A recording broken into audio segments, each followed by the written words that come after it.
So alright guys, welcome back everyone. And जहाँ पे हम डिस्कस करने वाले हैं जे के बॉस क्लास 10th का साइंस का पेपर। ये वाला आपका पेपर कंडक्ट हुआ है 2022 साल के अंदर। ये वाला पेपर जो है आपका नए पैटर्न पे कंडक्ट हुआ है। नया पैटर्न हम ऑलरेडी डिस्कस कर चुके हैं। उसका जो मॉडल पेपर है जे के बॉस की वेबसाइट पे अवेलेबल था। हमने पूरा इन डिटेल उसको जो है डिस्कस किया है। जहाँ पे हम ये वाली जो एक्स सीरीज़ है आपकी तब कंडक्ट हुई थी 2022 के अंदर। इसको हम डिस्कस करने वाले हैं। कोड को रीड कर लेते हैं। 10th का पेपर हुआ समर जोन के अंदर जम्मू डिवीज़न एनुअल रेगुलर्स के लिए 2022 में। ठीक है, ये वाला एक्स सीरीज़ है हमारे पास, हम इसको डिस्कस करने वाले हैं। जहाँ पे देखेंगे आप किस तरह से जो है कौन कौन से ये में भी इनमें से जो है कुछ ऑब्जेक्टिव्स जो हैं या इनके रिलेटेड जो कॉन्सेप्ट्स हैं जैसे वाले क्वेश्चन जो हैं आपके इस पेपर के अंदर रिपीट हो सकते हैं इस बार। ठीक है, इसलिए ज़रूरी होता है कि आप लास्ट ईयर्स के पेपर्स को जो है प्रिपेयर करके रखें। यहाँ पे इन्होंने 2.5 घंटे का टाइम मिलेगा, बट एनीवे आपको 3 घंटे का टाइम मिलेगा जहाँ पे एंड 80 मार्क्स जो हैं, जहाँ पे 80 मार्क्स का आपका पेपर होने वाला है। सेक्शन ए की बात करते हैं। सेक्शन ए के अंदर जो है आपको 20 ऐसे जो है क्वेश्चन मिलते हैं जिनके अंदर आपको 1 मार्क्स के जो होते हैं क्वेश्चन पूछे जाते हैं। दो कहने को 20 होते हैं, बट यहाँ पे क्वेश्चन आपको 32 के अराउंड जो है देखने को मिलते हैं। एंड जहाँ पे जो है हम इस पेपर के अंदर जो है सबसे पहले जो है इस वाली वीडियो में हम इन्हीं को डिस्कस करने वाले हैं। So let's get started without wasting time. Here we are. What is the power of lens how is the power of lens related to its focal length. ठीक है ना, जो आपका पावर ऑफ लेंस होता है किस तरह से आपकी जो फोकल लेंथ होती है उसको रिलेट करता है। ये वाली चीज़ हम पहले भी डिस्कस कर चुके हैं। Just repeating it again once again. जो हमारा power of lens and for example ये हमारा एक मिरर है। सपोज करते हैं इधर कनकेव मिरर हो सकता है या कन्वेक्स मिरर होता है, डिपेंड करता है किस साइड से रिफ्लेक्शन कर रहा है। ठीक है ना, इस पे हमने सपोज किया ये वाला आपका सेंटर ऑफ कर्वेचर है एंड इसके बीच में एक पॉइंट होता है जिससे सभी लाइंस जो होते हैं रिफ्लेक्ट करने के बाद क्रॉस होती हैं। तो इसको हम कहते हैं principal focus. But principal focus से और इस पॉइंट पे के बीच पोल का ये जो डिस्टेंस होता है इसको हम कहते हैं फोकल लेंथ। बट यहाँ पे हमें पूछ रहा है कि पावर ऑफ लेंस जो है ये किस तरह रिलेट कर रहा है फोकल लेंथ को। तो पावर ऑफ लेंस जो होता है हमारा ये इन्वर्सली प्रोपोर्शनल होता है। पावर ऑफ लेंस आपका इन्वर्सली प्रोपोर्शनल होता है फोकल लेंथ के। इसको हम इस तरह से भी लिखते हैं V = 1/f। ठीक है ना, एंड इसका मतलब हुआ ये वाली जो रिलेशन है आप लिखेंगे। अगर आपको लिखना होगा तो आप किस तरह से लिखेंगे, the power of lens is related to its focal length by formula P = 1/f और या इस तरह से लिखेंगे power of lens is inversely proportional to its focal length. ठीक है, तो लिखेंगे वेयर जहाँ पे ये वाली आपने बनाई इसको लिखेंगे where f is focal length. ठीक है ना, and p is the power of lens which is measured in diopter. Diopter इसका यूनिट होता है। ये हो गया हमारा पहला वाला। ठीक है, तो नेक्स्ट है हमारा right the mirror formula. Mirror formula जो है ऑलरेडी ये रिपीटेड है, हमने शायद मॉडल पेपर्स के अंदर ये वाला जो है डिस्कस किया था। मिरर फार्मूला हमारा होता है 1 मार्क्स के लिए पूछ रहा है तो हमारा जो मिरर फार्मूला होगा 1/f = 1/v + 1/u। ठीक है ना, mirror formula is the formula that establishes relation between focal length, image distance and object distance. ठीक है ना, यहाँ पे where f = focal length, v = image and u = object distance. आप इस तरह से इसको लिख सकते हैं। ठीक है, तो हो गया हमारा ये वाला भी। ठीक, इस तरह अगर आपको पूछे कि राइट लेंस फार्मूला तब आप इसको लिखेंगे 1/f = 1/v - 1/u। ठीक है, तब इसका यहाँ पे -1/u होगा, रेस्ट आपका जो है सेम रहेगा। ठीक है, then we have if magnification has a minus sign then what is the nature of image formed. अगर हमारा मैग्निफिकेशन का जो है माइनस साइन होगा तो हमारी जो इमेज बनेगी उसका नेचर क्या होगा। अगर हमारी जो मैग्निफिकेशन है उसका माइनस साइन हो तो इसका मतलब हुआ जो इमेज होगी एक तो वो रियल होगी। ठीक है ना, और दूसरा हमारी जो इमेज है वो इन्वर्टेड होगी। ठीक है ना, इन्वर्टेड होगी। चाहें तो आप इसके लिए जो है डायग्राम ड्रा करके भी दिखा सकते हैं। ठीक है ना, इन्वर्टेड होगी। ठीक, तो ये इंडिकेट करता है हमारा कि जो लाइट है आपकी, ठीक है ना, एंड जो आपकी एक और चीज़ होती है रियल एंड इन्वर्टेड होती है मैग्निफिकेशन से। अगर माइनस साइन लगता है, एक चीज़ और भी होती है कि जो आपकी इमेज है, ठीक है ना, वो इमेज आपके इसके साइज़ में मैग्नीफिकेशन के साइज जो ऑब्जेक्ट है, ऑब्जेक्ट के कंपैरिजन में अगर माइनस साइन लग रहा है मैग्नीफिकेशन के साथ, तो इमेज का जो साइज होगा, साइज ऑफ इमेज जो होगा वो कम होगा किससे, आपकी साइज ऑफ ऑब्जेक्ट से। ठीक है, माइनस की वजह से तीन चीज़ें होगी, इमेज रियल होगी, इन्वर्टेड होगी, एंड साइज ऑफ इमेज जो है वो कम होगा किससे, आपकी इमेज जो आपका ऑब्जेक्ट है उसके साइज से। ठीक, तो ये वाली जो तीन चीज़ें हैं हमारी होंगी। चाहे तो आप इसको लिए जो है डायग्राम भी बना सकते हैं। फॉर एग्जांपल जहाँ पे हमने कोई इमेज रखी है, जब फोकल लेंथ से क्रॉस होगी, ठीक है ना, यहाँ पे हमने कोई आंख रखी है, ये आंख देख रही है, ठीक है ना, तो जहाँ से फोकल लेंथ से क्रॉस होने के बाद इसके बाद जो है जहाँ पे कहीं पे इमेज बनेगी इन्वर्टेड, ठीक है ना, तो रियल एंड इन्वर्टेड इमेज बनेगी। तो दैट्स नेक्स्ट पे बात करते हैं, what is the unit of refractive index. हमारा जो रिफ्रैक्टिव इंडेक्स होता है, बेसिकली रिफ्रैक्टिव इंडेक्स की अगर हम बात करें तो ये हमारी एक डायमेंशन लेस क्वांटिटी है, डायमेंशन लेस क्वांटिटी। ठीक है ना, जब डायमेंशन लेस आप लिखेंगे तो इसको आप कैपिटल वर्ड्स के अंदर लिखेंगे। ठीक है ना, dimensionless quantity, the refractive index is a dimensionless quantity and therefore has no unit. ठीक है ना, and therefore has no unit, this is what you will be writing. तो एक्चुअल में जो हमारा रिफ्रैक्टिव इंडेक्स होता है, ठीक है ना, इसको डिफाइन करते हैं as the ratio of speed of light in vacuum to the speed of light in medium. ठीक है ना, हेंस जो होता है इसमें जो स्पीड का हमारा होता है, ठीक है ना, स्पीड का क्या यूनिट रहता है हमारा, डिस्टेंस डिवाइडेड बाई टाइम, जहाँ हम इस तरह से कहते हैं मीटर डिवाइडेड बाई सेकंड। ऊपर भी मीटर डिवाइडेड बाई सेकंड होता है, नीचे भी होता है, कट जाता है तो सिर्फ हमारे पास एक नंबर बचता है, उसके साथ यूनिट कुछ नहीं बचता। तो डायमेंशन लेस क्वांटिटी जो है रिफ्रैक्टिव इंडेक्स की होती है एंड हैज़ नो यूनिट, ये वाला आप लिखेंगे, दैट्स इट, आपका क्लियर हो गया, एक मार्क्स निकल जाता है। What is the nature of in image formed on the retina of the eye. ठीक है ना, जो हमारी आई होती है इस पे जब कोई इमेज बनती है तो उसका नेचर कैसा होगा, नेचर हमें पूछ रहा है। ठीक है ना, जब हम इसका नेचर करेंगे तो पहले जब हम सेंटेंस को कनेक्टिविटी देने के लिए, ऑफ कोर्स इतना तो हमने सीखा है कि जब हम कनेक्टिविटी देते हैं तो पहले लिखते हैं the image formed on the retina of the human I is, ठीक है ना, इसके बाद हम लिखेंगे एक तो ये होगी रियल, ठीक है ना, और होगी ये इन्वर्टेड, ठीक है ना, मतलब उल्टी होगी, ठीक है ना, एंड होगी डायमेंशन, मतलब छोटी बनती है, जितना हमारा ऑब्जेक्ट होता है उससे हमारी जो इमेज होती है रेटिना पे वो छोटी बनती है, डायमेंशन। ठीक है ना, और रेटिना पे हमारे जो है दो तरह के सेल्स होते हैं, आई एम श्योर आपको पता होगा, rods and Coons.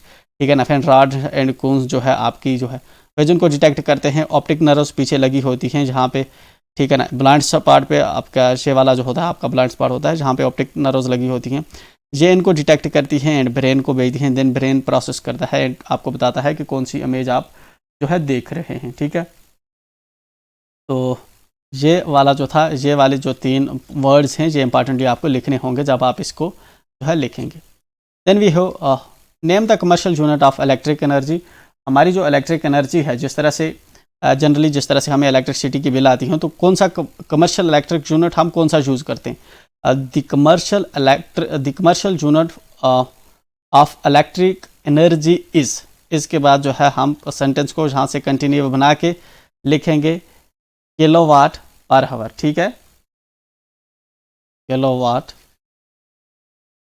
Per hour, kilowatt hour, ठीक है ना, इसको हम इस तरह से लिखते हैं KWH करके लिखते हैं, किलोवाट आवर से हम जो है इसको मेज़र करते हैं। अब इसका मतलब क्या हुआ, ठीक है ना, इसका आप चाहें तो एक सेंटेंस और इसके साथ लिख सकते हैं, this is the amount of energy consumed by 1000 वाट। अगर 1000 वाट का आपका कोई एप्लियंस है, फॉर एग्जांपल कोई हीटर है या कुछ भी है, 1000 वाट का आपका एप्लियंस है एंड ये आपका जो है 1 घंटे के लिए जो है पावर यूज़ कर रहा है। अगर 1 घंटे के लिए पावर यूज़ कर रहा है तो कितनी पावर ये जो है यूज़ करेगा कंटिन्यूसली 1 घंटे के लिए, इतनी अगर जो है इतनी वाट का जो है हम कोई हीटर फॉर एग्जांपल लगा रहे हैं तो 1 घंटा अगर ये चलेगा तो इसको हम मानते हैं 1 यूनिट। ठीक है ना, किलोवाट पर आवर। ठीक, इसका कमर्शियल यूनिट कौन सा है? Kilowatt per hour. और वाई शुड किलोवाट आवर, ठीक है। Why should magnesium ribbon be cleaned before burning in air.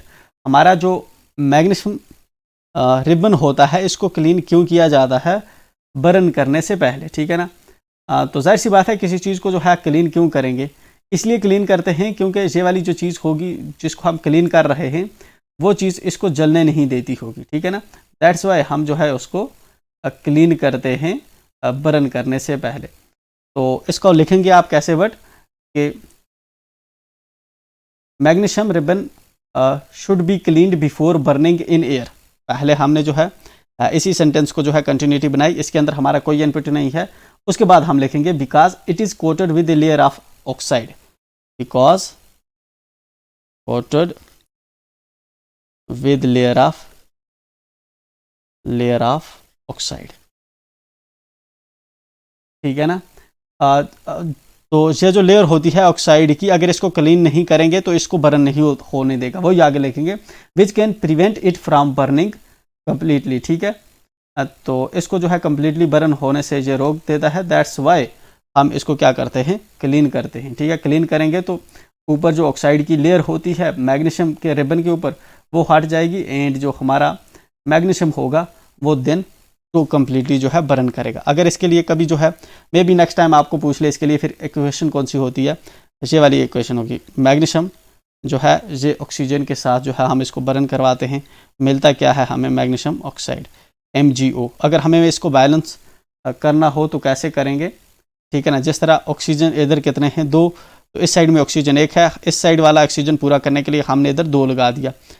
क्या हो गया? इस साइड में 2 MgO एंड इस साइड में ऑक्सीजन 2 है, बट यहाँ पे Mg भी 2 हो गए। Mg 2 हो गए तो इसको हम 2 करेंगे, ये इक्वेशन आपकी बैलेंस्ड होगी, ठीक है। Right the balanced chemical equation for the following reaction. ये जो नीचे रिएक्शन दे रखी है इसके लिए हमें एक बैलेंस्ड केमिकल रिएक्शन जो है लिखनी है, ठीक है ना। चलिए बैलेंस्ड केमिकल रिएक्शन को लिखने के लिए हम जो है इसको पहले फार्मूला में लिखेंगे। तो जिंक के बदले Zn प्लस सिल्वर के लिए सिल्वर नाइट्रेट के लिए हम क्या लिखते हैं? AgNO, नाइट्रेट है तो NO3, ठीक है ना। Ag हो आपका सिल्वर, नाइट्रेट हो गया NO3, ठीक है, सिल्वर नाइट्रेट हो गया। अब ये वाला जो है ये आपस में रिएक्ट करते हैं तो हमें देते हैं जिंक नाइट्रेट। अब जिंक नाइट्रेट कैसे देगा? इस तरह से Zn, ये हो गया हमारा जिंक, नाइट्रेट देगा तो NO3 इसको देना चाहिए, NO3 जिंक नाइट्रेट, ठीक है ना। तो बट जो है ये ट्वाइस हमें मिलता है, ठीक है ना। प्लस हमें क्या मिल लेता है? सिल्वर, तो सिल्वर ये वाला है, हम इसको लिखेंगे, चलो ठीक है ना।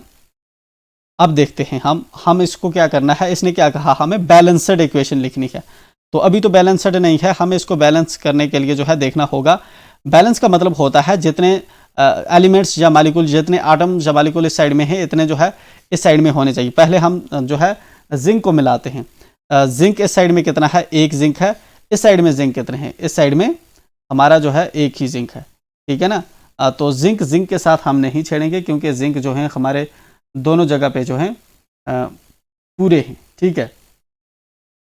अब आते हैं, बात करेंगे किसकी? हमारा AgNO3 एंड ZNO3। अब NO3 की हम बात करें, ये हमारे जहाँ पे कितने थे? NO3 जहाँ पे हमारा जो है जहाँ पे 2 हैं, जहाँ पे कितना है? 1। अब अगर इस साइड में 2 हमें आ रहे हैं, इस साइड में 1 है, तो इस साइड भी हम 2 करने के लिए जहाँ तो लगा नहीं सकते, हम फिर यहाँ पे लगाते हैं, ठीक है। हमने NO3 के लिए जहाँ पे 2 लगाया, जहाँ पे 2 जो है इसके इक्वल हो गया, बट इसकी वजह से एक और इम्बैलेंस क्रिएट हो गया क्योंकि इसके पीछे कौन सा है? ये वाला हमारे पास एलिमेंट है, ठीक है ना, Ag। तो Ag हमारे जहाँ पे 2 बन गए हैं। अगर Ag 2 बन गए हैं तो ये वाले Ag भी हमें 2 करने होंगे। अब जहाँ पे 2 Ag हैं, 2 Ag हैं, NO3 हमारे जो हैं 2 हैं, NO3 साइड भी हमारे 2 हैं, जिंक हमारा 1 है, जिंक हमारा 1 है, दोनों साइड से जो है हमारी इक्वेशन अब बैलेंस्ड होगी। तो ये हमारी बैलेंस्ड इक्वेशन है, ठीक हो गया। What is the general formula for alkyne? ठीक है ना। अल्काइन हमारे वो एक्चुअल में वो हाइड्रोकार्बन्स होते हैं जिनके अंदर जो है किसी भी जगह पे, ठीक है ना, एटलीस्ट जो है आपको कहीं पे जो है ट्रिपल बॉन्ड देखने को मिले, ट्रिपल बॉन्ड जो है दो कार्बन्स के बीच में देखने को मिले, चाहे कितनी भी बड़ी चेन हो, ठीक है ना, कितनी भी बड़ी चाहे कि चेन क्यों ना हो, ठीक है ना, बड़ी हो छोटी हो, बट एटलीस्ट एक हो, ठीक है ना, कम से कम एक अगर किसी हाइड्रोकार्बन के अंदर या किसी चेन के अंदर जो है कार्बन चेन के अंदर हमें एक ट्रिपल बॉन्ड देखने को मिलता है, हम उसको कहते हैं एल्कीन। अगर एटलीस्ट कम से कम अगर हमें दो मतलब दो बॉन्ड देखने को मिले, जिस तरह से ये वाला है, ठीक है ना, चाहे जो है इसके साथ जो है हमें जिस तरह से for example CH and C, फिर आगे चाहे कितना भी बड़ा बॉन्ड हो, चाहे इधर भी कितना बड़ा बॉन्ड हो, बट एटलीस्ट एक हमें इसमें से जो है जहाँ पे अगर दो बॉन्ड मिल रहे हैं, हम इसको कहते हैं अल्कीन, ठीक है ना, अल्कीन, KENE एल्कीन। अगर तीन मिलते हैं, ठीक है ना, इसको हम कहते हैं अल्काइन, ठीक है ना। अगर हमें एक मिलता है, सिंगल बॉन्ड मिलता है, सिंगल कार्बन बॉन्ड का कंपाउंड मिलता है, हम इसको कहते हैं अल्केन, ठीक है ना। अब जस्ट हमसे ये पूछ रहा है कि what is the general formula for alkyne. तो अल्काइन का जनरल फार्मूला क्या होता है? एक्चुअल में अल्काइन का जनरल फार्मूला होता है हमारे पास CnH2n-2। अकॉर्डिंगली आपको अल्कीन एंड अल्काइन का भी जो है, अल्केन का भी जो है जनरल फार्मूले पता होने चाहिए। तो ये हमारा किसका पूछ रहा था? अल्काइन का। ये वाला हम जो है अल्काइन का जनरल फार्मूला लिखेंगे। Right the structural formula of butane. हमारा जो बुटेन है, बुटेन का हमें स्ट्रक्चरल फार्मूला जो है जहाँ पे लिखना है, ठीक है ना। चलिए देखते हैं बुटेन जो है इसका जो है किस तरह से होता है। हमारा बुटेन के अंदर हमारे 4 कार्बन होते हैं, ठीक है ना। तो जहाँ पे हम जो है बुटेन का जो है स्ट्रक्चर ड्रा करने वाले हैं, स्ट्रक्चरल फार्मूला इसका लिखने वाले। ये फॉर एग्जांपल हमारा पास है मिथ, एथ, प्रॉप, ब्यूट, ठीक है ना। बुटेन है मतलब कि अल्केन टाइप का ये वाला क्या है, हमारा कंपाउंड है। तो इसके अंदर जो है सिंगल बॉन्ड मैंने रखे, ठीक है ना। अब हर कार्बन को 4 इसके साथ चाहिए होते हैं, मतलब इसकी वैलेंसी 4 होती है, तो इसको 4 आपस में अटैच करने हैं। मैं जहाँ पे इसको एक हाइड्रोजन लगाता हूँ, एक ऑलरेडी जहाँ पे इसको आटम एक इलेक्ट्रॉन इससे ले रहा है, ठीक है ना। एक इलेक्ट्रॉन, 2 इलेक्ट्रॉन वैलेंस शेल के लिए, ठीक है ना। ये तीसरा इलेक्ट्रॉन इसको हाइड्रोजन का, चौथा इलेक्ट्रॉन इसको हाइड्रोजन का, ठीक है ना। इस वाले C की बात करें, एक इसको जहाँ से आ रहा, एक हो गया, एक जहाँ से आ रहा है, 2 हो गए, एक ऊपर से आएगा, H मैंने लगाया 3, एक जहाँ पे H रखा, एक ऊपर H रखा मैंने, एक नीचे इसको H रखा, ठीक है ना। अब आप देखेंगे जहाँ पे जितने भी हमारे कार्बन हैं सबको 4 जो वैलेंस इलेक्ट्रॉन्स की ज़रूरत थी वो सब 4 मिल रहे हैं, ठीक है ना। तो हमारे पास जो है इसका मॉलिक्यूलर फार्मूला क्या होगा? 1 2 3 4। तो हमारा क्या हुआ? C4 और H कितने हो गए हमारे? 1 2 3 4 5 6 7 8 9 10। तो C4H10, ठीक है ना। ये हमारा मॉलिक्यूलर फार्मूला हो गया एंड ये इसका स्ट्रक्चर हो गया C4H10। Next, which noble gas has only 2 electrons in its valence shell. ऐसी हमारी कौन सी नोबल गैस है जिसके सिर्फ दो इलेक्ट्रॉन्स होते हैं वैलेंस शेल के अंदर, ठीक है ना। तो नोबल गैस हमारी ऐसी कौन सी है? हमारी नोबल गैस जिसके 2 इलेक्ट्रॉन्स होंगे नोबल शेल, 2 इलेक्ट्रॉन्स होंगे जिसके शेल के अंदर, ठीक है ना। अब एक्चुअल में देखें हम, हमारी जो होती है जिस तरह से K-L-M शेल्स होते हैं, ठीक है ना। तो 2 इलेक्ट्रॉन्स किसके अंदर होते हैं, ठीक है ना। 2 की कैपेसिटी होती है K के अंदर। L के अंदर हमारे कितने होते हैं, ठीक है ना, 2s2 एंड 2p6 जो होता है हमारा इसमें L के अंदर। अगर दूसरी तरह से हम देखें तो 8 इसके अंदर कैपेसिटी होती है। अब यहाँ पे हमें 2 की कैपेसिटी बोल रहा है कि इसके 2 जो इलेक्ट्रॉन्स थे वैलेंस शेल के अंदर 2 कंप्लीट होने चाहिए। तो कहाँ पे हमें जो है 2 मिलते हैं? 2 हमें मिलते हैं हीलियम के अंदर। हाइड्रोजन के अंदर एक ही इलेक्ट्रॉन होता है, ठीक है ना। तो हीलियम जो है हमारी ऐसी नोबल गैस होती है हीलियम, ठीक है ना, जिसकी आपको वैलेंस शेल के अंदर HELIUM हीलियम, एंड जिसका एटॉमिक नंबर हमारा क्या है? 2। एटॉमिक नंबर इसका 2 है एंड यही वो होता है जिसके वैलेंस शेल के अंदर जो है 2 इलेक्ट्रॉन्स होते हैं। नेक्स्ट हम बात करते हैं the atomic number of an element X is 17, the number of electrons in it's ion X negative शायद इसने लिखा है विल बी, ठीक है ना। अब X निगेटिव इसने कितना लिखा है? 1 लिखा है, 2 लिखा है, तो ये चीज़ यहाँ पे जो है पता नहीं चल रही, बट एनीवे मैं इसका कंसेप्ट समझाता हूँ ये क्या चीज़ होता है। फॉर एग्जांपल हमारे पास कोई एटॉमिक नंबर है, या कोई भी हमारे पास जो है एटॉमिक नंबर जिस तरह से 17 है, ठीक है ना, 17 पे हमारा जो है कोई एलिमेंट है, फॉर एग्जांपल या 10 है या 11 है, 17 की बात करते हैं। अगर हमारे पास कोई एटॉमिक नंबर है, उसका फॉर एग्जांपल एटॉमिक नंबर 17 है, तो इसका ये मतलब हुआ कि इसके अंदर ये वाला जो एटम है, ठीक है ना, इसके अंदर 17 हमारे इलेक्ट्रॉन्स हैं, ठीक है ना, 17 इलेक्ट्रॉन्स हैं एंड 17 प्रोटॉन्स हैं, 17 प्रोटॉन्स, ठीक है। सिंपल कॉन्सेप्ट होता है। प्रोटॉन्स किस जगह पे होते हैं, हमारे जहाँ पे हमारे होते हैं प्रोटॉन्स, 17 प्रोटॉन्स होंगे न्यूक्लियस के अंदर, ठीक है ना, एंड बाहर जो शेल्स के अंदर घूम रहे होते, ठीक है ना, मतलब डिफरेंट तरह से जो है बाहर घूमते हैं इलेक्ट्रॉन्स। कितने होते हैं हमारे, ठीक है, हमारे बाहर कितने घूम रहे होंगे, 7 में। जिस तरह पहली शेल के अंदर आपको जहाँ पे जो है 2 इलेक्ट्रॉन्स देखने को मिलेंगे, ठीक है ना। फिर दूसरी जो शेल होती है हमारी, उसके अंदर आपको जो है 8 इलेक्ट्रॉन्स देखने को मिलेंगे, 2 s ऑर्बिट में होते हैं, 6 p ऑर्बिट में होते हैं, ठीक है ना।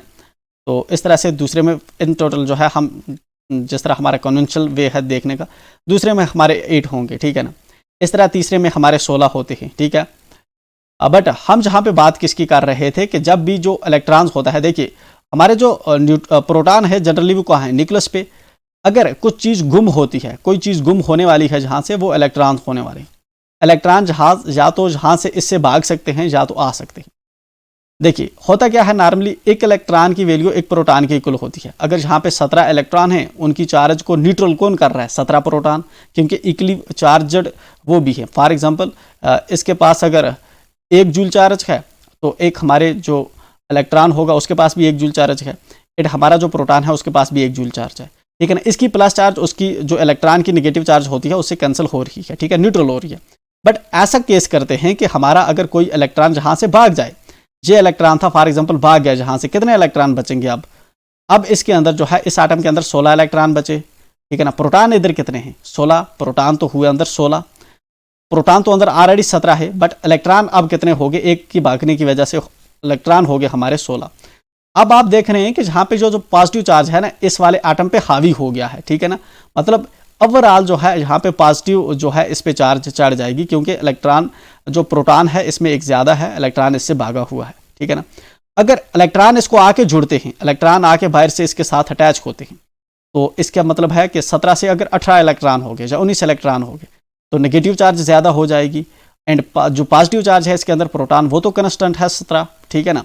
अगर वहाँ से इलेक्ट्रॉन अगर 18 हो गए तो उसे ओवरऑल जो है नेगेटिव हो जाएगा, ठीक है ना, नेगेटिव चार्ज इस पर आ जाए।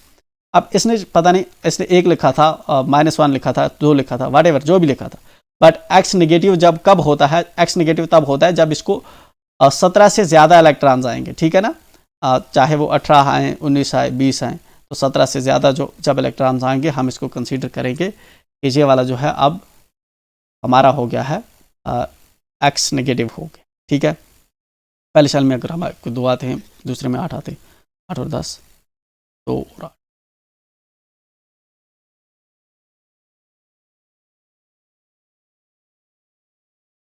ठीक है ना। तो इनमें से कोई भी जो है आ सकता है, आई डोंट थिंक। तो चलिए हम जो है 18 वाला रख देते हैं, इस वाले को जो है 17 को आपको नहीं हिट करना, इनमें से कोई भी आप हिट करेंगे तो ठीक है।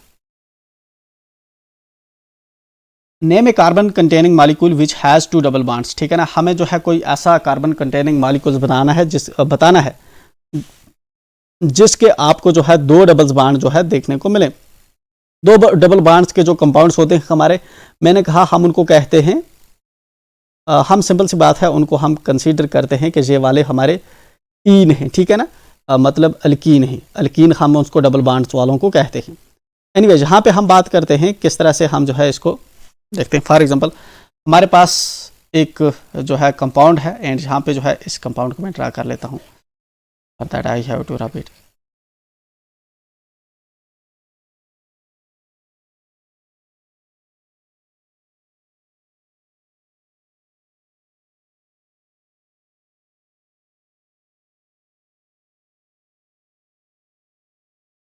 जहाँ पे मेरे पास एक कंपाउंड है, सपोज करते हैं ये वाला एक कंपाउंड है, इसको जहाँ पे डबल बॉन्ड है, ठीक है ना, and then for example C है, ये वाला डबल बॉन्ड है, एंड देन सी है, ठीक है ना। इसने हमें कहा कोई ऐसा कंपाउंड बनाओ जिसके अंदर जो 2 डबल बॉन्ड्स हों।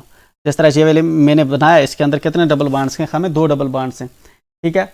तो जस्ट इसका जो है हमें जो है नाम भी पूछ, इसका नाम क्या होगा, ठीक है। अब अगर नाम हम देखें, नाम इसका हम काउंट किस इस साइड से कर सकते हैं या उस साइड से कर सकते हैं, जिस साइड से भी करें।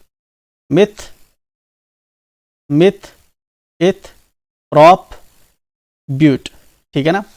तो इस तरह से करके हमने जो है इसका नाम लिखा and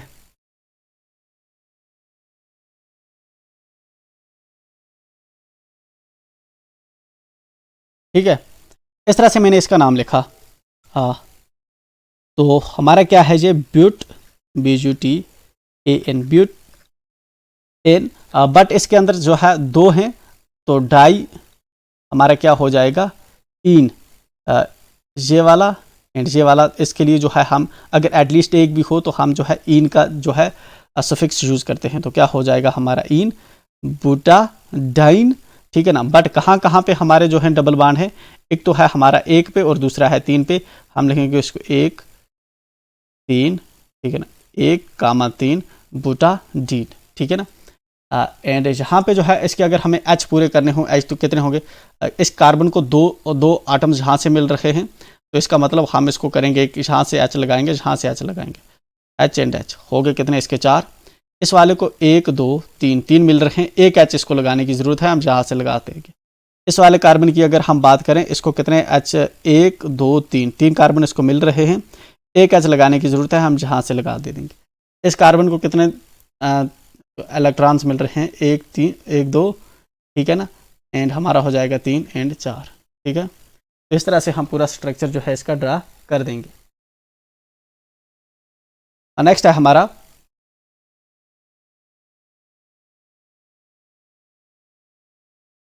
what could be the colour of litmus in a solution of sodium carbonate. अगर सोडियम कार्बोनेट के अंदर जो है हम लिटमस पेपर डालते हैं, सोल्यूशन है हमारे पास सोडियम कार्बोनेट का, तो उस वक्त लिटमस का पेपर लिटमस का कलर कैसा हो जाएगा।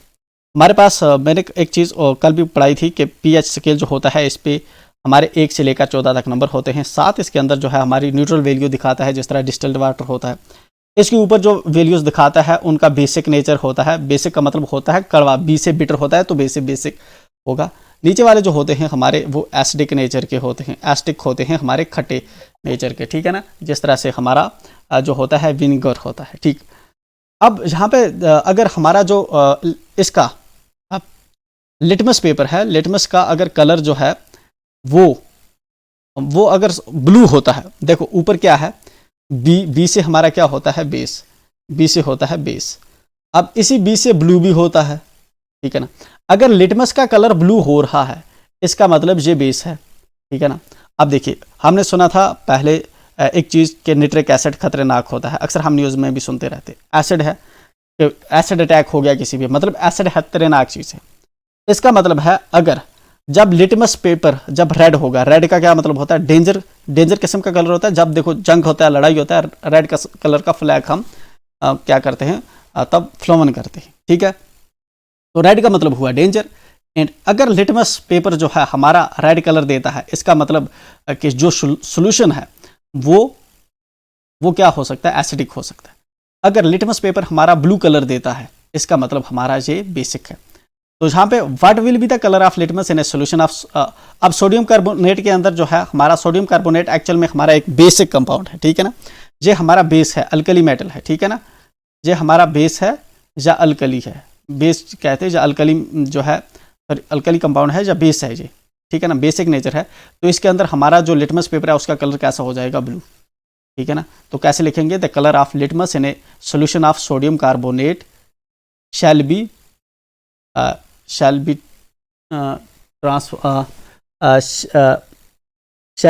Blue indicating it's basic nature, ठीक है ना। The litmus paper would turn blue in a solution of sodium carbonate indicating that it is a basic और अल्कलाइन सोल्यूशन। तो ये चीज़ होगी। अब मैंने इसको बेसिक को कैसे याद रखना है ब्लू के साथ, इसको भी मैंने समझा दिया ताकि आपको नेक्स्ट टाइम भूले ना। नेक्स्ट पे आते हैं, name the gland which produces testosterone, ठीक है ना। तो कौन सा ग्लैंड है जो हमारा ये वाला जो हार्मोन है प्रोड्यूस करता है, ये है हमारा टेस्टिस, ठीक है ना, टेस्टिस, ठीक है ना। प्रॉपरली हम इसको इस तरह से लिखेंगे, testosterone is produced by testis in males, ठीक है ना।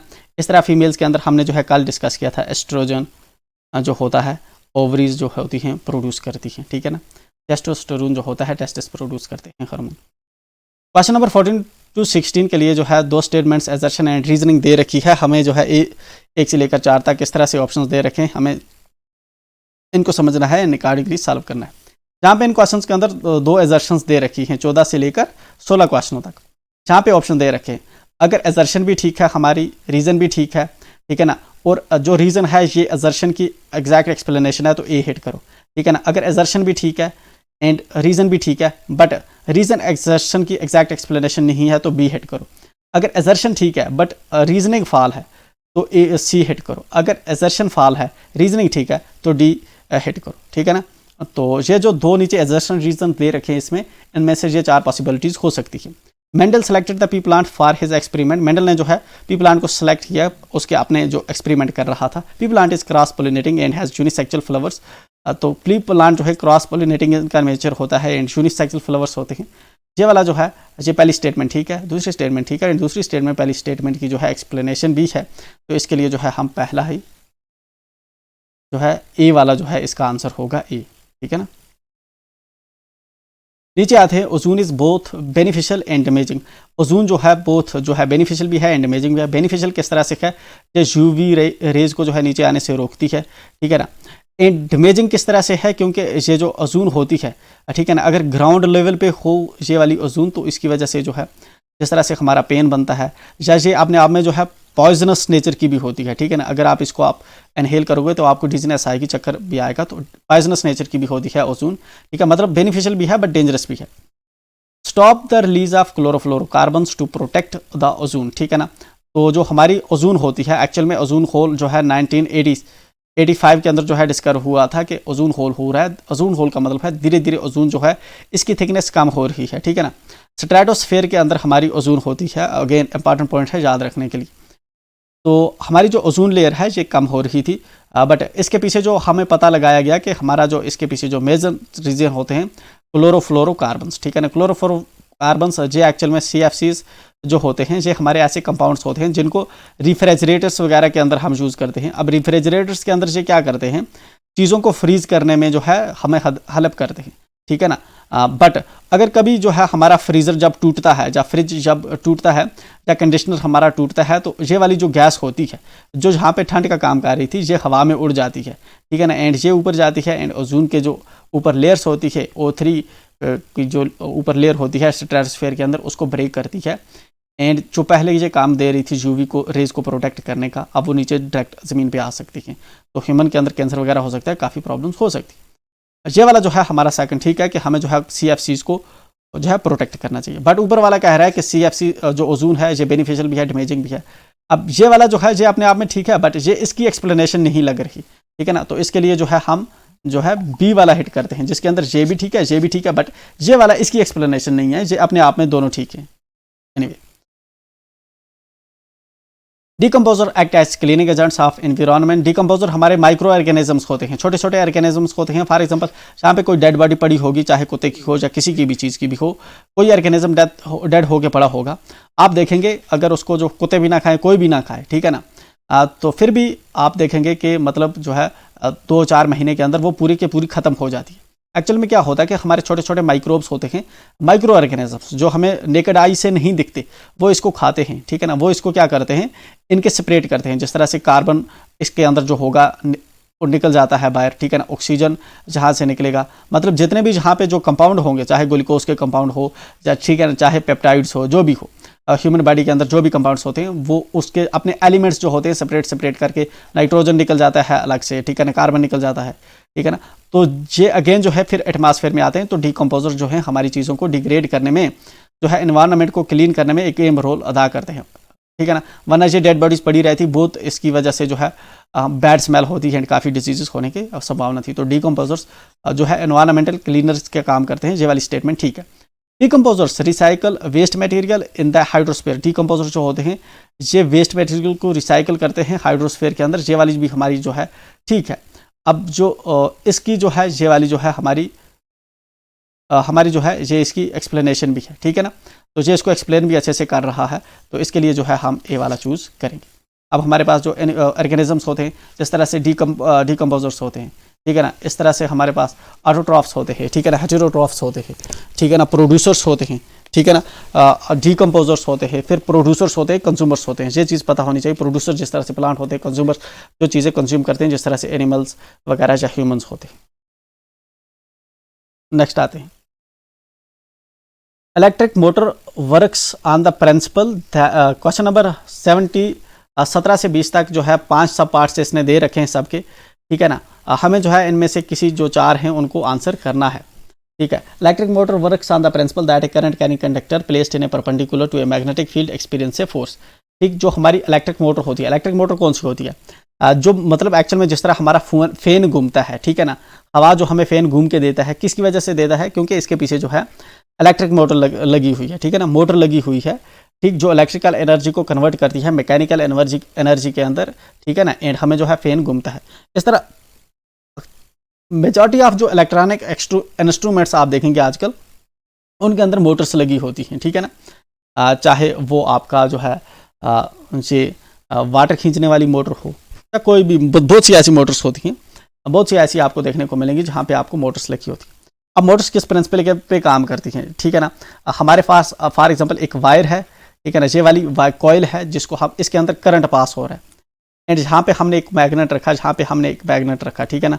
जब हम इससे करंट पास करते हैं, इस वाली जो है हमारी कॉइल, इससे करंट पास करते हैं, ठीक है ना, तो ये अल्टीमेटली क्या करती है? ये घूमती है। ये जब घूमेगी, इसके सामने कोई भी हमने फैन लगाया हो, कुछ भी चीज़ लगाई हो, तो वो अल्टीमेटली जो है घूमना शुरू करेगी। वही चीज़ हमें बता रहा है कि एक करंट कैरिंग कंडक्टर, जिस तरह ये वाली कॉइल जो है, इसको हम रखते हैं मैग्नेटिक फील्ड के अंदर, एंड जिसकी वजह से इसको फोर्स आता है एंड ये घूमती है। तो device used for producing electric current is called, ठीक है ना। इलेक्ट्रिक करंट जो प्रोड्यूस करने के लिए डिवाइस को यूज़ करते हैं, इलेक्ट्रिक जो है करंट बनाने के लिए जिस डिवाइस का यूज़ करते हैं, क्या कहेंगे उसको? जनरेटर, ठीक है ना। जनरेटर होता है, जनरेट कर रही है ये करंट को, तो ये वाला हमारा, ठीक है। गैल्वेनोमीटर होता है, ये हमारा एक्चुअल में मेजर करता है करंट को, ठीक है ना। ये करंट की क्या देखता है? एक तो देखता है डायरेक्शन, ठीक है ना, प्लस देखता है मैग्नीट्यूड, ठीक है ना। मैग्नीट्यूड एंड डायरेक्शन दोनों चीज़ें जो है करंट की मेजर करता है। एमीटर हमारा ये जो है करंट मेजर करता है, करंट की स्ट्रेंथ मेजर करता है, एम्पियर, ठीक है ना। गैल्वेनोमीटर में इसमें क्या डिफरेंस है? ये वाला जो है सिर्फ जो है मैग्नीट्यूड ये वाला मेजर करता है, बट गैल्वेनोमीटर जो है हमारा डायरेक्शन भी बताता है। वायर के अंदर अगर जहाँ पे हम एमीटर हम लगा रखा हो, एमीटर हमें बताएगा कि 2 एम्पियर की इसमें से करंट पास हो रही है। बट अगर गैल्वेनोमीटर हमने लगाया हो, ठीक है ना, एमीटर जो गैल्वेनोमीटर लगाया है हमने, गैल्वेनोमीटर हमें बताएगा कि 2 एमीटर की यहाँ पे करंट जो है पास हो रही है, और साथ में ये भी बताएगा हमें कि करंट इस साइड में जा रही है कि इस साइड में जा रही है। बट एमीटर हमें ये नहीं दिखा सकता करंट इधर जा रही है कि इधर जा रही है, ठीक है ना, ये डिफरेंस है। मोटर, अब मोटर मैंने कहा मोटर क्या चीज़ होती है? यही जो ऊपर इसने बात की कि अगर हम जो है मोटर एक ऐसी चीज़ होती है, अगर मैग्नेटिक फील्ड है उसके बीच में हम एक करंट कैरिंग कंडक्टर रखते हैं तो वो रोटेट करता है, परपेंडिकुलर अगर रखेंगे बीच में रोटेट करेगा, ठीक है ना। तो मोटर ये होता है जिस तरह फैन के अंदर होती है, या हमारे पहले जो बहुत सी ऐसी जो है हमारी चीज़ें हैं जिनके अंदर जो है मोटर का यूज़ होता है। The phenomena of electromagnetic induction is, electromagnetic induction के फिनोमेना जो है ये क्या होता है, ठीक है ना। प्रोसेस ऑफ चार्जिंग के बॉडी नहीं, ये वाला नहीं होता। Process of generating magnetic field due to electric current passing through नहीं, ये नहीं है। Producing electric current due to relative motion between a magnet and a coil, ठीक है ना। इलेक्ट्रिक करंट को प्रोड्यूस करना, ठीक है, इसको कहते हैं हम इलेक्ट्रोमैग्नेटिक इंडक्शन, ठीक है। ये क्या चीज़ होती है? फॉर एग्जांपल हमारे पास जहाँ पे मैग्नेट है एंड ये मैग्नेटिक फील्ड का एरिया है, ठीक है, मैग्नेटिक फील्ड है, एंड जहाँ पे हम अगर कोई वायर रखें, वायर क्या होगा? इसके अंदर इलेक्ट्रॉन्स होते हैं। अगर जहाँ पे इसके रिलेटिव हम इसको चेंज करें, ठीक है ना, इन दो को आपस में मोशन में लाएं, ठीक है ना, इसके अंदर करंट नहीं है, पहले इसमें करंट नहीं है, जहाँ पे इसके करीब हमने मैग्नेट लाया, मैग्नेट की वजह से कुछ इलेक्ट्रॉन्स जो है मूव करते हैं, एंड दैट्स वाई इसके अंदर जो है हमारी वायर के अंदर या कोयल के अंदर जो है करंट इंड्यूस होती है, करंट बनती है। इसको हम कहते हैं इलेक्ट्रोमैग्नेटिक इंडक्शन, ठीक है ना। The essential difference between an AC generator and DC generator, AC generator and DC generator के बीच में क्या डिफरेंस होता है?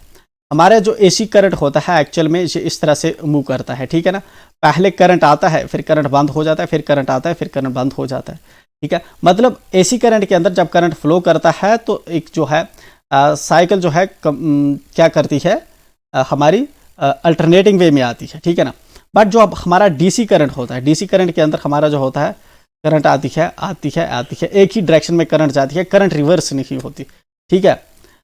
तो यहाँ पे जो है हमें बता रहा है कि हाँ, इसके अंदर AC generator has electromagnetic vessel DC permanent magnet नहीं, जनरेट हायर वोल्टेज नहीं, डीसी जनरेट हायर वोल्टेज नहीं, AC generator has slip rings, ठीक है, ये वाला ठीक है। एसी जो होता है इसको स्लिप रिंग्स होते हैं, जो डीसी जनरेटर होता है इसको हमारे क्यूम्यूटेटर होते हैं, जो है डायरेक्शन करंट की जो है एक साइड में फ्लो करवाते हैं। तो ये वाला हमारा इसका करेक्ट है। Current carrying conductor is a, current carrying conductor जो होता है ये हमारा कौन सा मैग्नेट होता है, परमानेंट, नेचुरल, ये हमारा टेम्परेरी मैग्नेट होता है, ठीक है ना। जब करंट खत्म हो जाएगी ये भी खत्म हो जाएगा। मॉडल पेपर का ये क्वेश्चन रिपीट हुआ है। Which among the following producer strong magnetic field, इनमें से स्ट्रांग मैग्नेटिक फील्ड कौन सा प्रोड्यूस करेगा, इलेक्ट्रोमैग्नेटिक फील्ड, ठीक है ना।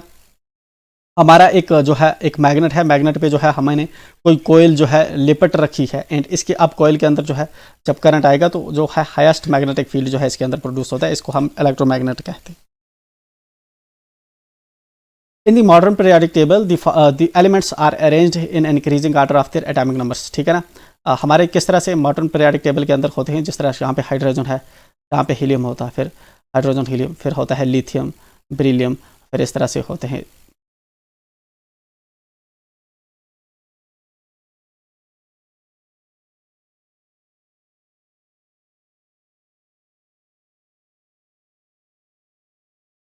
इस तरह करके हमारा जो है मॉडर्न पीरियोडिक टेबल होता है। एंड ये वाली चीज़ हम पहले भी डिस्कस कर चुके हैं। जहाँ से इस तरह से जो लाइनें होती हैं ये हमारी रोज़ होती हैं, इनको हम रोज़ कहते हैं, रोज़। एंड हमारे जो एटॉमिक नंबर इसके अंदर एटम प्लेस करके रखे होते हैं, इस तरह से रखे होते हैं कि पहले फॉर एग्जांपल जहाँ पे अगर 10 है तो जहाँ पे 11 होगा, जहाँ पे 12 होगा, ठीक है ना। जिस तरह एटॉमिक नंबर इंक्रीज होगा इस तरह से एलिमेंट्स इसके अंदर रखे हैं, ठीक है ना। इसको रोज़ कहते हैं। ये रोज़ कितने होते हैं हमारे पास, ये होती हैं 7। इस तरह से 1 रो, 2 रो, 3 रो, 4 रो, ये 5 रो, 6 रो, 7 रो, 7 रोज़ होती है, 7 रोज़ होती हैं। एंड इनको हम पीरियड्स भी कहते हैं, मतलब ये कि हमारे पास 7 पीरियड्स होते हैं। इस तरह से जो हॉरिजॉन्टल लाइंस होती हैं 7 होती हैं, ठीक है ना। अब आपने पीरियोडिक टेबल के अंदर देखा होगा इस तरह से भी लाइनें होती हैं, इस तरह से करके, इस तरह से करके, इस तरह से। ये वाली जो होते हैं इनको हम कॉलम कहते हैं, एक कॉलम, फिर ये वाला बना हमारा दूसरा, जिस तरह से कॉलम, ये वाला बना हमारा तीसरा। इस तरह से यहाँ से लेकर वहाँ तक कितने हमारे इन टोटल होते हैं, 18 कॉलम्स होते हैं, 18 कॉलम्स होते हैं, 18 कॉलम्स, जिनको हम ग्रुप्स भी कहते हैं, ठीक है ना। ओके, सो हमारा क्या पूछ रहा है, which of the following about the modern periodic table is correct. Modern periodic table के बारे में कौन सी चीज़ सही है। It has 7 horizontal rows known as groups, नहीं, 7 हॉरिजॉन्टल रोज जो है उनको हम पीरियड्स कहते हैं, ग्रुप नहीं कहते, ये गलत हो गया। It has 18 vertical columns known as groups, 18 vertical columns जिसके होते हैं जिनको हम ग्रुप कहते हैं, ये वाला हमारा ठीक है। It has 7 vertical columns known as groups, 7 vertical columns नहीं होते, 7 हॉरिजॉन्टल कॉलम्स होते हैं, ये गलत है। इट हैज़ 18 हॉरिजॉन्टल रोज, नहीं, हॉरिजॉन्टल रोज 7 होती हैं, 18 कॉलम्स होते हैं। तो ये तीनों जो हमारे गलत हुए, ये वाला जो था हमारा सी ठीक है। The elements A B C D E have atomic numbers 9, 11, 17, 12 and 13 respectively, which pair of elements belong to the same group, ठीक है ना। अब देखिए एक चीज़ होती है यहाँ पे, जो ये वाला फॉर एग्जांपल एक ग्रुप है, इस ग्रुप की एक हैसियत ये होती है कि फॉर एग्जांपल अगर यहाँ पे हमारे इस वाले एटम के अगर जो है हमें वैलेंसी जो जिस तरह से है, मतलब वैलेंस इलेक्ट्रॉन अगर एक है, जिस तरह सबसे पहले हम ग्रुप की अगर बात करें, इसमें वैलेंस इलेक्ट्रॉन अगर एक है तो इसके नीचे जो आएगा ना, जिस तरह से हमारा जो है लिथियम होगा, लिथियम है, ऊपर क्या होता है हाइड्रोजन, हाइड्रोजन के नीचे दूसरी रो में क्या होता है लिथियम, ठीक है। लिथियम का एटॉमिक नंबर कितना होता है, फॉर एग्जांपल 3 है, 3 है खुदा है इसका, ठीक है। एंड इसका जो आप देखेंगे इसका जो है जहाँ पे पहली शेल के अंदर लिथियम का अगर हम स्ट्रक्चर ड्रा करें तो 2 आटम आएंगे, दूसरी शेल के अंदर हमारा एक ही जो है इलेक्ट्रॉन बचेगा, पहले 2 इलेक्ट्रॉन फिर 1 इलेक्ट्रॉन। अब इसके वैलेंस इलेक्ट्रॉन कितने हुए, एक, ऊपर हाइड्रोजन का वैलेंस इलेक्ट्रॉन कितना है, एक, 2 शेल इसके अंदर इंक्रीज हुआ, मतलब शेल इसके अंदर जो है एक ही शेल था, अब इसके अंदर प्लस 1 शेल हो गया, बट वैलेंस इलेक्ट्रॉन जो है सेम रहे, ठीक है ना। तो ये प्रॉपर्टी रहती है हमारे ग्रुप की, ठीक है। तो चलिए, the elements A B C D have, ये वाले हैं हमारे ठीक है ना। Which pair of elements belong to same group, इनमें से सेम ग्रुप में कौन बिलोंग करता है, वो बिलोंग करता होगा जिनकी जो है वैलेंसी जो है सेम आती हो। ठीक है, देखते हैं।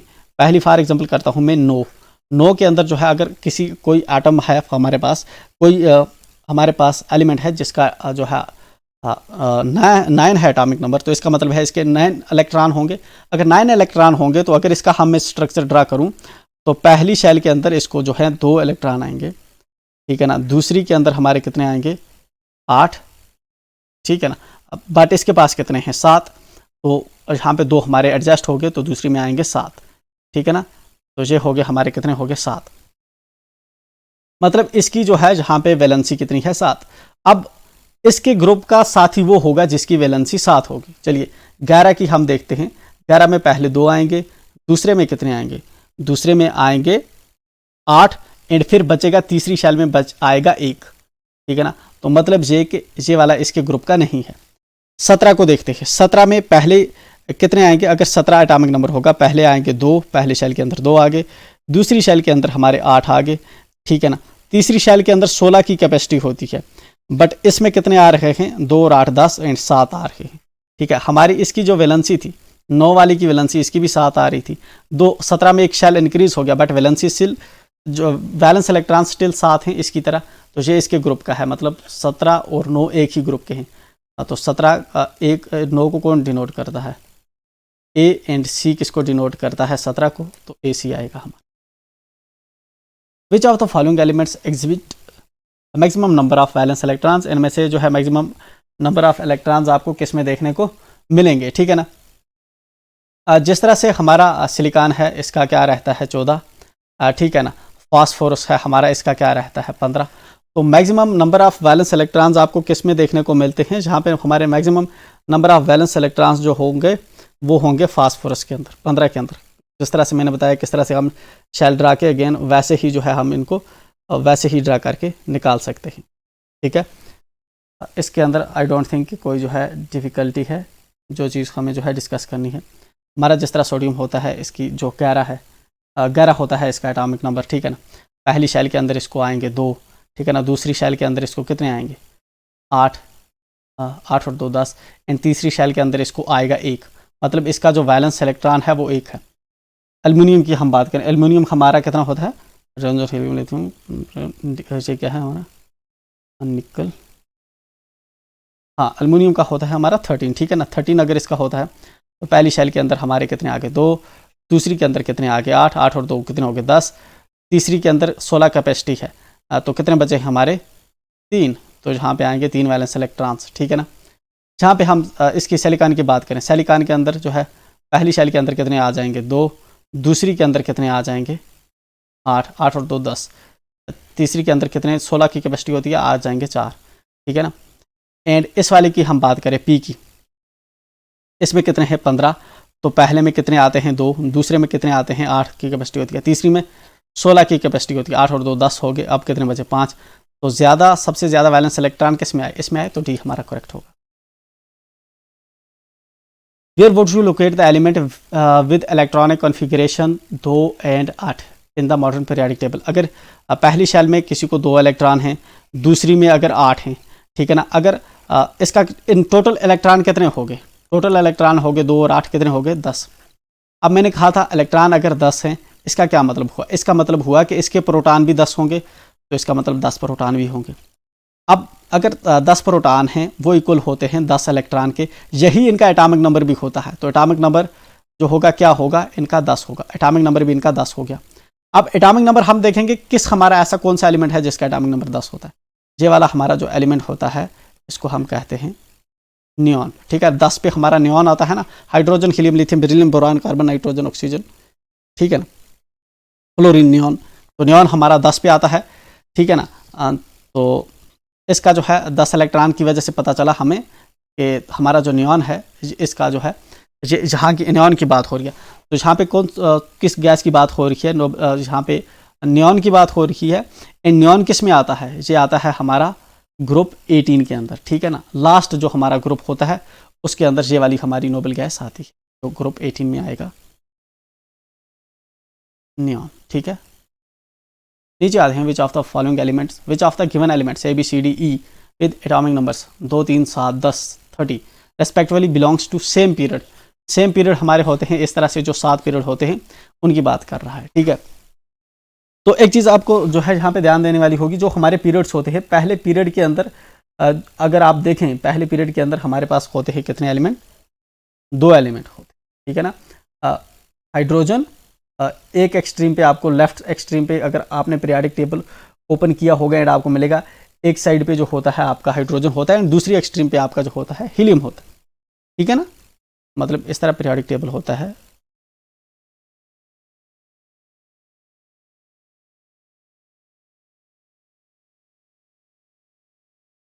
जहाँ पे आपको हाइड्रोजन मिलेगा, जहाँ पे आपको हीलियम मिलेगा, ये होगी हमारी पहला पीरियड, ठीक है ना। पहले पीरियड के अंदर हमारे जो हैं दो एलिमेंट हैं, ठीक है ना। दूसरे पीरियड के अंदर हमारा जो दूसरा पीरियड होता है, पहले पीरियड के अंदर हमारे 2 एलिमेंट हैं, दूसरे पीरियड के अंदर हमारे कितने एलिमेंट होते हैं, ठीक है ना। दूसरे पीरियड के अंदर हमारे 8 एलिमेंट्स होते हैं। तीसरा जो हमारा पीरियड होता है, ठीक है ना,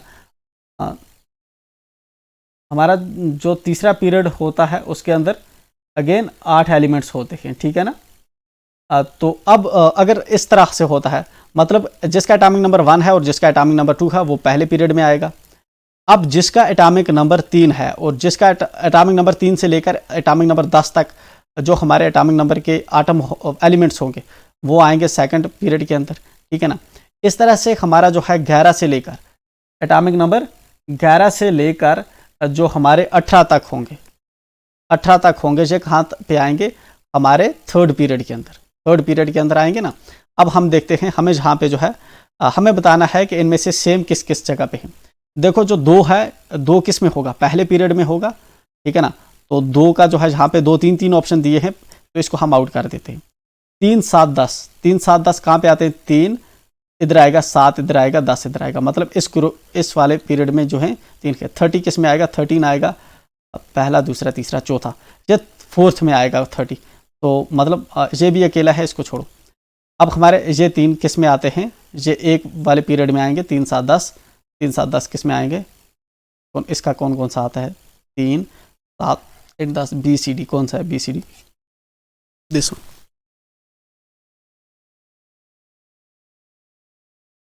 ये हमारे सेकंड पीरियड में आएंगे, right.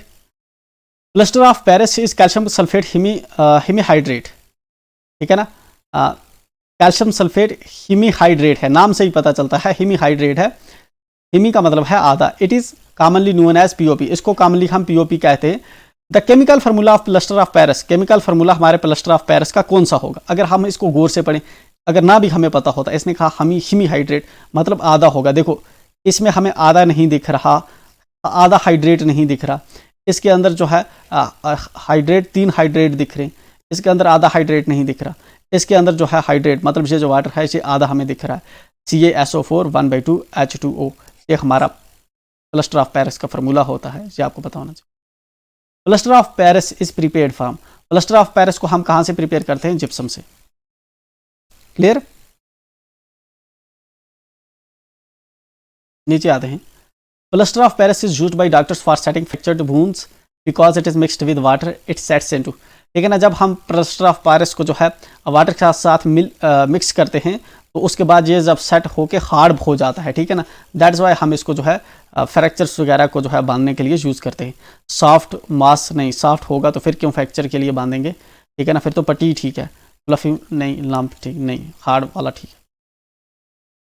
Plaster of Paris is prepared by heating one of the following, तो प्लास्टर ऑफ पेरिस जो है जिप्सम को हम हीट करने से इसको बनाते हैं, तो हमारा कौन सा होता है जिप्सम का, ये वाला CaSO4 2H2O, ठीक है ना। देखो इसके अंदर क्रैक क्या है, अगर आपको थोड़ा सा भी आपने देखा होगा, इसके अंदर CaSO4 है, SO4 इधर कहीं पे भी नहीं, इसके अंदर तो Cl है, ये तो हो ही नहीं सकता, ठीक है ना। SO4 देखो इसमें नहीं है, इसमें नहीं है, इसमें नहीं है। जस्ट आपको पुराना भी पता होता, सिर्फ आपने देखा भी होता एक बार इसको गौर से, तो तब भी आप हिट कर जिस तरह 1/2 अगर आपको पता होता CaSO4 है ये है, तो आप इसको हिट कर लेते। नीचे आते हैं। When plaster of Paris is kept uncovered, ठीक है ना। अगर प्लास्टर ऑफ पेरिस को हम अनकवर रखेंगे लंबे टाइम के लिए तो पानी पूरा एवापोरेट हो जाएगा, ठीक है ना। इसको हम कहेंगे डिहाइड्रेटेड, ठीक है ना, डिहाइड्रेट हो जाएगा जी। Anything in environment can be used is called a natural resource. Environment के अंदर जो है कोई भी चीज़ अगर यूज़ होती है उसको हम नेचुरल रिसोर्स जो है कहते हैं। Which of the following is not a natural resource. इनमें से नेचुरल रिसोर्स कौन सा नहीं है। सॉइल हमारा नेचुरल रिसोर्स है, ऑफकोर्स है, नेचुरली बनी है। वाटर नेचुरली बना है। नेचुरल गैस जो है हमें नेचुरली जो है एबो जो हमारे पेट्रोलियम रिजर्व्स होते हैं उनके ऊपर मिलता है, तो नेचुरल है। ये भी नेचुरल। इलेक्ट्रिसिटी हम जो है खुद से जनरेट करते हैं, हाइडल पावर प्रोजेक्ट्स वगैरह से, विंड प्रोजेक्ट्स से, ठीक है ना, इस तरह से जनरेट करते हैं। तो इलेक्ट्रिसिटी हमारी जो है नेचुरल रिसोर्स नहीं है। द मोस्ट डिविंडलिंग नेचुरल रिसोर्स हमारी वर्ल्ड का क्या है। मोस्ट डिविंडलिंग, ठीक है ना, ज़्यादा जो है डिविंडल होने वाला नेचुरल रिसोर्स कौन सा है। वाटर, ठीक है ना। वाटर अल्टीमेटली जहाँ से हम अगर ज़ाया करें ग्लेशियर पिघलें, लेकिन कहाँ जा रहे हैं, समुद्र में जा रहे हैं, ठीक है ना, समुद्र में रहेगा, ठीक है ना। मतलब अल्टीमेटली ख़त्म नहीं हो रहा, वाटर रिसाइकल ही हो रहा है, एक जगह से दूसरी जगह पे जा रहा है, दूसरी जगह पे दूसरी जगह पे जा रहा है, ठीक है ना। तो वाटर जो है हमारा क्या है, नेचुरल रिसोर्स है, ये इतना ख़त्म नहीं हो रहा, ठीक है ना, अल्टीमेटली रिसाइकल होता है। इस तरह से हमारी सॉइल है, सॉइल भी जो है हमारी कंजर्व्ड है, ख़त्म नहीं हो रही। सनलाइट जो है बाहर से आ रही है, अनलिमिटेड है, ख़त्म नहीं हो रही। फॉरेस्ट बट ऐसी चीज़ है जो है कटिंग की वजह से काफ़ी ख़त्म हो रहे हैं, एंड इसका जो है उतने जल्दी जो है उतने फास्टर पेस पे रिकवर नहीं हो रहे, ठीक है ना। तो हमारा जो फॉरेस्ट है ये ज़्यादा डिवेंडलिंग नेचुरल रिसोर्स हम इसको कंसीडर करेंगे, तो डी हमारा करेक्ट रहेगा। विच of the following is not a fossil fuel. इनमें से फॉसिल फ्यूल कौन सा नहीं है, ठीक है। अगर हम देखें तो एलपीजी हमारा फॉसिल फ्यूल है, नेचुरल गैस हमारा फॉसिल फ्यूल है, सीएनजी हमारा फॉसिल फ्यूल है। मतलब ये ऐसी चीज़ें हैं जिनको अगर हम बर्न करेंगे तो ख़त्म हो जाएंगी, ठीक है ना। जितना हम एलपीजी जलाएंगे इतना ख़त्म होता है, नेचुरल गैस जितना जलाएंगे इतने ख़त्म होते हैं, ठीक है ना। मतलब एक बार ख़त्म हो गए तो फिर जो इसको बनने में हज़ारों साल लगते हैं, ठीक है ना, बहुत लंबा टाइम लगता है, हज़ारों लाखों साल लगते हैं। बायोगैस एक ऐसी चीज़ है जिसको जो है हम आर्टिफिशियली जो है जनरेट कर सकते हैं, ठीक है ना। हमारे पास जो है कुछ रॉटन वेस्ट वगैरह जो होता है बायोडिग्रेडेबल, हम उसको जो है कन्वर्ट कर सकते हैं इसके अंदर, बायोगैस के अंदर, ठीक है। तो ये हमारा जो है जब हम इसको फॉसिल फ्यूल नहीं कंसीडर करते। तो अगर हम देखें तो ये भी फॉसिल फ्यूल का एज काम करता है, बट इनमें से हमें चूज़ करना है तो बेटर यही है कि हम बायोगैस को ही चूज़ करें, ठीक है ना। ये वाले जो है ख़त्म हो रहे हैं, ठीक है ना। ह्यूमन जो है इसको बनाने में इतने जो है बना नहीं सकता, बट इसको फॉर नाउ आदमी इसको बना रहा है, ठीक है ना। फॉर नाउ ये बनाने हमारे लिए जो है लैब में हम मास क्वांटिटी पे नहीं बना पा रहे, बट ये वाला बना पा रहे बायोगैस, तो हम इसको जो है लिख देते हैं। कोई तो आर्ट लिखना है ना इसमें से, कुछ फॉसिल फ्यूल तो हैं वैसे सभी। The major programme started to replenish the damaged forest is called, ठीक है ना। इसको हम कहते हैं सिल्वीकल्चर। हमारा जो है एक मेजर प्रोग्राम है जिसके अंदर हम एफोरेस्टेशन करते हैं। 3 आर्स, ये रिपीटेड क्वेश्चन है मॉडल पेपर से। आर का क्या मतलब है, reduce, reuse, recycle. Reduce, reuse, recycle, ठीक है ना। पहले उसने मॉडल पेपर के अंदर जहाँ पे पूछा था इसको प्रोवाइडेड ये कि आपको जो पता होना चाहिए क्या। विद दिस हम जो है इस सेशन को यहाँ पे इंक्लूड करते हैं। आई एम थिंकिंग कि ये काफ़ी बड़ा हो गया, but I am sorry for that, but I am sure जो हमने क्वेश्चन डिस्कस किया अगर इनमें से आपको फिर से कोई रिपीट होता है तो आप इसको हेड कर पाएंगे। बहुत जल्द आएंगे हम सेक्शन बी एंड दूसरे पेपर्स को डिस्कस करेंगे। Till then bye and enjoy.